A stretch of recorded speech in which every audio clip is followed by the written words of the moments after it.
Périple taphophilique numéro 2. La tombe de René Descartes, 1596-1650. En 1665, un ami de Descartes, M. Dalibert, trésorier de France, ayant appris que son tombeau, établi dans un des cimetières de Stockholm, tombait en ruine, écrit à l'ambassadeur de France en Suède pour obtenir l'autorisation de transporter en France ses restes. Louis XIV lui-même appuie cette demande. L'autorisation est alors donnée le 1er mai 1666.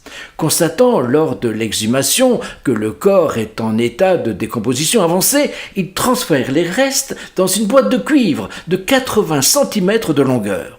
Au passage, l'ambassadeur prélève pour lui-même l'index droit du philosophe qui, je cite, avait servi d'instrument aux écrits universels du défunt.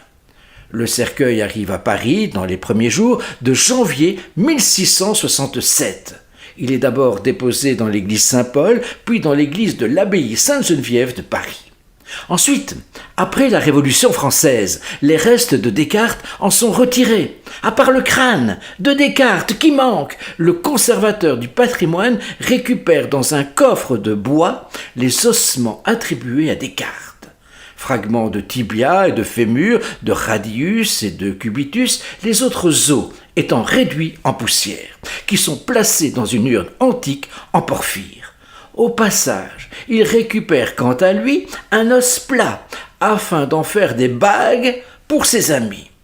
Sous la Restauration, les ossements sont conservés au couvent des Bernardins, puis réinhumés à l'église Saint-Germain-des-Prés, où il repose depuis le 26 février 1819. Mais son crâne, supposé, a connu de nombreuses vicissitudes. A-t-il été volé par un officier des gardes de la ville de Stockholm, chargé de son exhumation en 1666 ? A-t-il été racheté lors d'une vente aux enchères et ramené en France par le chimiste suédois Berzelius en 1821 ?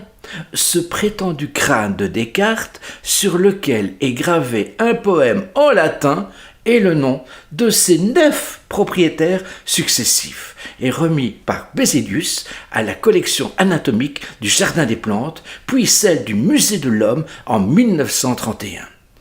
Prétendu, ce crâne, parce qu'il existe 5 autres crânes attribués aux philosophes.